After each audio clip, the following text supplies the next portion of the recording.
What's going on, everybody? This is Sitting here. Today we're going to bring you a video on how I made my coins in Madden Ultimate Team. And because I had a lot of people asking me, how do you make your coins? You got a lot of coins, how do you make your coins? Well, I'm going to show you the ways that I've made my coins in Madden Ultimate Team. And hopefully these methods can be carried over into future Maddens in the upcoming Madden that's coming out in a couple weeks. So the first thing I want to talk about is that when you're doing these type of things, you got to be patient. You can't make, large amount of coins really fast. You got to be patient and smart on how you do it. So the first step I'm going to show you is how to use the auction house to your advantage. So first thing you want to do is search by player, tier all. First we'll be searching for a quarterback, and then we'll search 95 through 99. Let me hit. Want to search for the lowest price, and then just go down, scroll down, and see if anything pops out. What you want to factor in when you're doing this is the 10% auction fee, as well as the profit margin. And I kind of like to spend the most amount I want to spend on a card like this would be 20,000. So just looking through these quarterbacks, there's really nothing that's worthwhile to pick up and snipe. You might find some stuff, snipe and buy for cheap and flip for more, but it's 2 weeks until the new Madden comes out, so there ain't a lot of people playing, and it takes a couple of rounds of doing this. Every once in a while you might find something, you gotta get lucky, maybe you can hit a 150 here and there, but so far I haven't seen really anything too spectacular. So we'll search by fullback.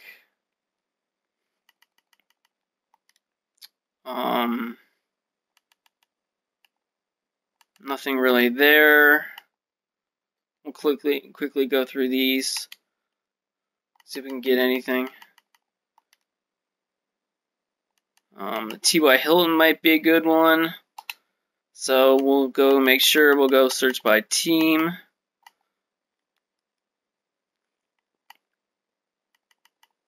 And I'll go over here. No, it's not, because there's a couple for 10 and for 11.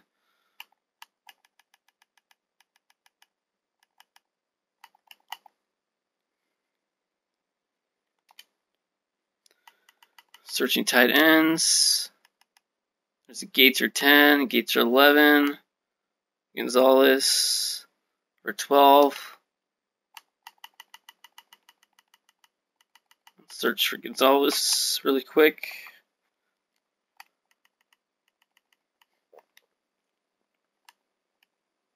See, that might be a good card to buy and flip right there, because the margin, as you can see, 12,000. The next one's 21,500.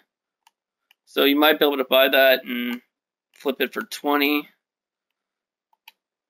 And it also would be a good idea to know the auction house on the system you're doing this on, because that'll help. So you don't just buy a card thinking that you're able to flip it for a ton of money and you end up eating it. So Nate Soldiers, we got Joe Thomas.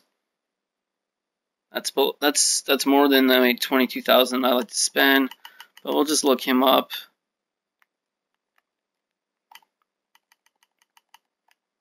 There's only 2 of those up. I wouldn't buy that. We'll just go through a couple more of these, and you can kind of get the base idea of how to do that, because we don't need to go through all the positions. Okay, Logan Makins. I don't see anything here that pops out.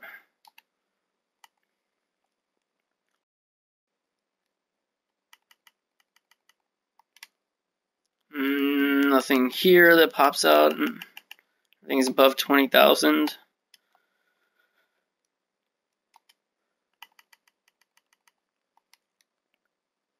Once again, everything's above 20, more than I would like to spend.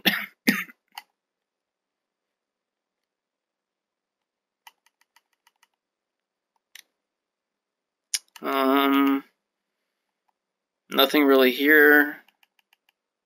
The right tackles are usually not good. I haven't really found many right tackles by doing this that I could see for profit. And we don't see anything that pops out at me on that.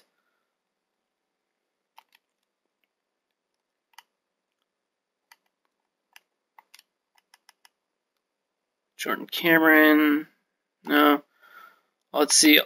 I'll just jump to a couple positions that I usually get some good deals on.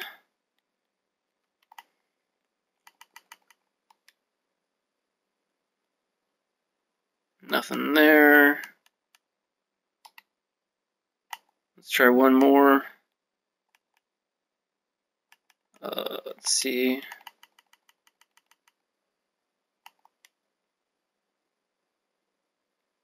Nothing really at this time that I can see that would be worth buying besides those couple of cards that I showed earlier.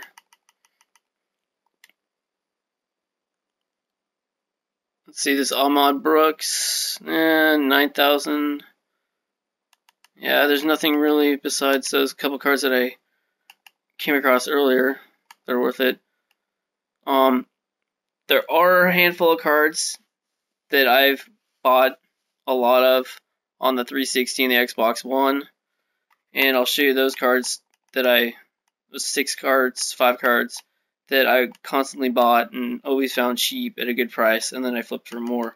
The first one is going to be the Fantasy Nick Foles. I was always able to buy this card, up until July, this card on the Xbox One between 4 and 5. It's selling from 7,000 plus. Then on the 360, 7,000. I'd buy them from 7,000 and under on the 360 and sell them for 10K plus. So it's good to find those cards that you can constantly buy cheap and flip for more money. And the next one that I did that I made a killing off of is the Percy Harvins. Those are inflated right now because not a lot of people are posting them and playing. But I think I made a couple million on these cards on the 360 alone before I got my Xbox One in March. We have also another one was the Malcolm Smiths. Same thing. I'd buy them for cheap, flip them for a lot more than what I paid, and then just constantly do that. Then the last one was the Brent Grimes, the Fantasy Brent Grimes.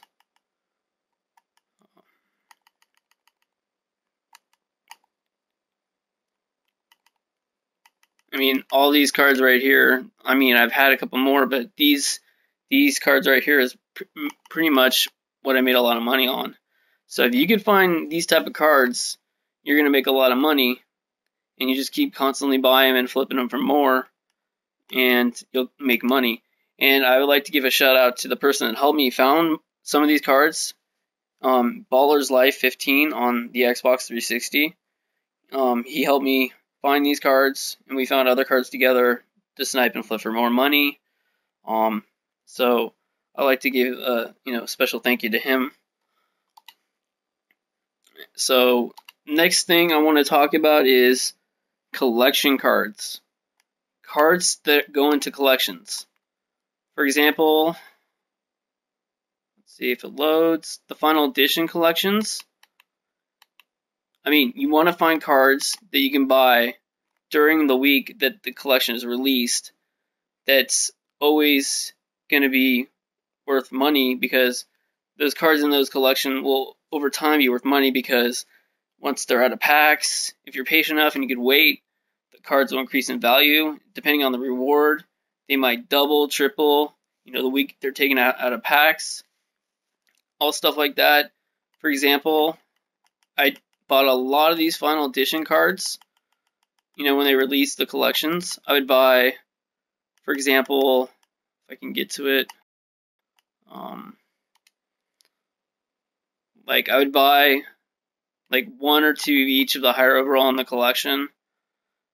And some of the better ones, like the right end from the Lions, left outside linebacker from the Bears, ones that are part of the bigger collection, like the Des Bryant collection. Let's see if I can find it. Brandon Boykin, like the Des Bryant collection. This at the time was a good reward, and the card that you wanted to buy if you could find cheap was the Sam Shields, because everybody wanted the Des. People still probably want the Des, so this card is very, very valuable still and rare. And where's the other one? Oh, and then when they started coming up with the higher overalls, it started, I think, with the Nick Roach, the 95 plus overalls. So I started buying a lot more of these because I figured, the Eddie Lacy's a decent running back. Plus, it's a 95 overall linebacker that will help better people's teams at a decent price. So it'll always be wanted, whether it's for a collection or to upgrade a roster spot. Now, the few that I made a killing off of were the Daryl Smiths. I mean, I'd buy these from 40 to 50, Xbox One, Xbox 360, and then the following week they doubled to about 80K. So that was a good one. Stuff, collection rewards that have higher overalls, good players like the Andre Johnson, the AJ Greens, the Luke Kuechly's. That was that last collection they did, the final collection edition collection for the Luke Kuechly. That was just insane because I could not find any Prince's Mark Mara for cheap at all. They were always 80K to 100K plus. So I snagged a couple Lawrence Timmons for 40 on the Xbox One. Now they're currently